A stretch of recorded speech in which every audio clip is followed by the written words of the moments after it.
Alam niyo, Cranks, ang napapansin ko, pag sa mga Triumph owners, or Triumph itself as a brand, parang napapansin ko is, meron kang elite ball knowledge. No! Anyway, Cranks, tara, ride tayo.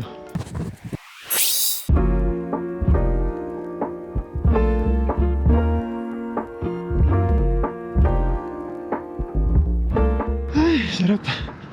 Medyo nakapag-ride tayo today. For the past days, medyo maulan, Cranks, actually. And today, mukhang gano'n na naman. Ay, nakikita niyo ba yung clouds ngayon? Actually, Cranks, for today ay pupunta tayo sa may Auto Hub Premier, which is, kung familiar kayo, lalo na yung mga taga-south, sa may Molito. Basically, parang yung street yun sa likod eh. And first time ko actually makapunta dun. Hindi pa ako nakakapunta dun eh. Ano? Sobrang cloudy.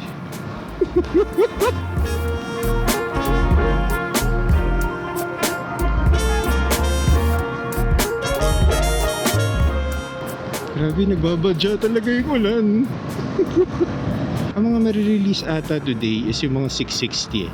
Yung Daytona 660, ano pa, yung Trident 660, at saka yung Tiger Sport na 660.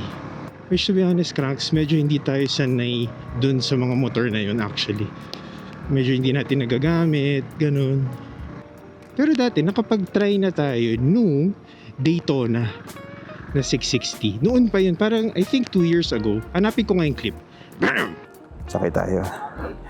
Titignan mo, sobrang gaan.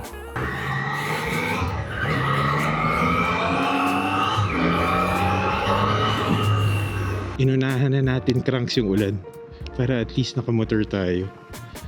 Honestly, pag weekends, ewan ko lang kung nakaka-relate kayo sa akin. Kung may iwasan ko magkotse, iiwasan ko talaga eh. Kasi yung weekends parang, personally ako nire-reserve ko in a way sa akin yung pagbi-big bike. I think ayun, Cranks, siguro medyo titingin-tingin tayo ng yung parang pwedeng kapote siguro na pwede na natin baunin sa backpack. Yun lang. Dito talaga yung nagka-traffic. Pag dito along sa may tapat ng town center, laging traffic dito, Cranks. Wow, we would know. Naka-vlog lang ako ah. Okay. Damn it. Akin ba yan? Hindi man siguro. Up. Abot. Hindi na. Ayan na. Ayan na, Cranks. May nakikita na akong ambon. Para at least pagdating natin dun, Cranks, tambay-tambay na lang, diba? Dali, bago umulan. Oh, yan pala. Dun daw eh. Saan tayo magpo-park? Dun na lang. Ibang brand para maganda yung picture. Thank you, Lord. Nakarating tayo dito bago umuhos yung ulan. Anyway, Cranks, may pasok tayo sa loob. Check natin yung event. Let's go!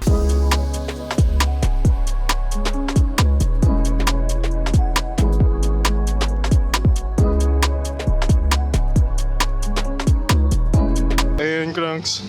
Sobrang sakto lang tayo.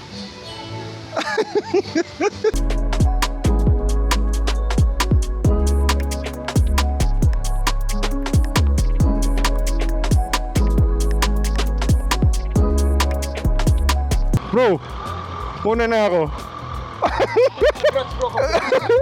Thank you. So first natin itatry is itong Daytona 660. Actually, yung seat height nito is 810, I think. Kasi ito, I think yung Trident is 805 eh. Yan, easy na. Sir Ron, nakasama ka na sa video. Thank you ah. Actually, Cranks, nag-try ako kanina today. Papakita ko sa inyo. Bam!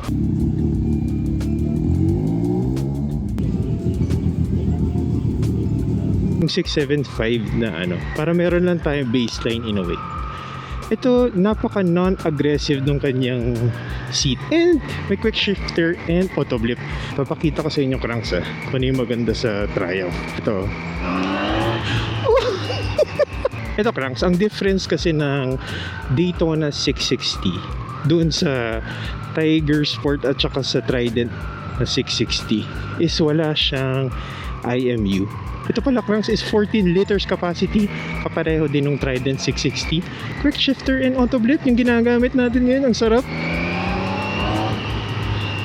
Actually cranks, ang isang napapansin ko sa mga Triumph, kasi nakapag-test ride tayo noon, yung shift assist nila ito napakalambot, and also pag mataas na yung RPM doon na parang papalo talaga yung torque eh. Mabilis pa siyang i-neutral? Hindi masyado. Yun. Gusto ko yung black actually. And also, ito ata yung nag-change eh, for this year's Daytona 660 is yung headlight nag-iba. Check natin yung mga riding mode. Road, Sport, Rain. Ayan. Yung clip-ons niya actually cranks medyo mataas. So very comfortable tayo. Siguro try natin yung Trident 660 after. Okay cranks, so ito naman 805mm ata yung kanyang ride height. So ito talagang flat foot. If ever man siguro mga 5'6", 5'7" ka siguro. Oh nice. Meron din to cranks o yung quick shifter tsaka auto blip. Tapos same din 14 liters yung kanyang gas tank. Pero ito, since naked bike nila is upright position ka. Tapos kung tatanungin nyo ang cranks, syempre meron yung Trident 800. Tapos ito, which I think nasa 20 plus horsepower difference. And also 100,000 less. So kung ikaw, you're a shorter rider, probably like mga 5'5" below, mas mahirapan ka siguro mag 800. Not unless syempre yung gusto mo. Honestly, yung difference nito, yung Trident na 660 and itong Trident na yung Daytona 660 at itong Trident 660, honestly, almost small differences lang in terms of seating position. Ito yung maganda sa quick shifter ng Triumph talaga. It's very smooth eh. Di ba? Pinibidyoan tayo ng ating idol na si Neo Moto and si Mix 2 Wheels. Yung kanyang front brake lever. Puntahan ko natin yung Trident 800. Basically, ito yung Trident 800 cranks. Diba? Pareho yung gas tank in a way. Bam! Ano ba to? 820? 835, diba? Kahit nito. Kahit ng Tiger. 805 ata eh, sabi.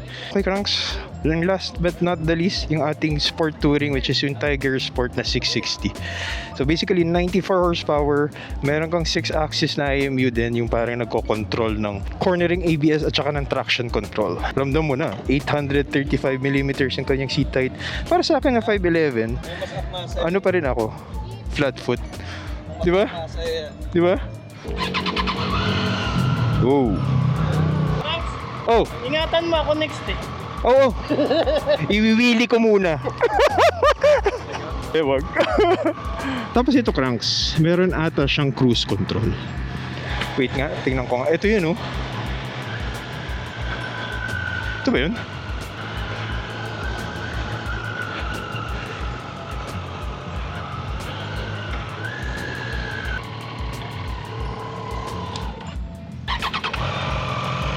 Tapos cranks, ito, meron siyang cruise control, itong version. Road, Sport, Rain. Ito talaga, pang long ride. Tapos alam ko nahahatak to, ayan Oh, the wind!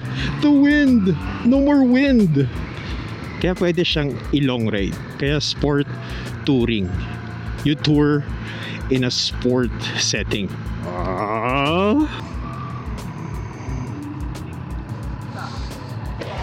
Very triumphy. Very triumphy. Good luck bro. Ay, ano height mo? 5'8". 5'8", sige. Ito pala cranks, 5'8", 835mm. Medyo tiptoe na cranks, no?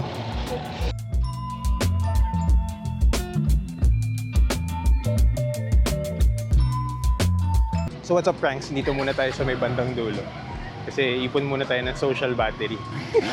Pero tapos na tayo i-try yung tatlong bago nila. Yung Trident 660, Daytona 660, pati yung Tiger Sport na 660. And kung papapiliin tayo, ako probably yung Tiger Sport 660.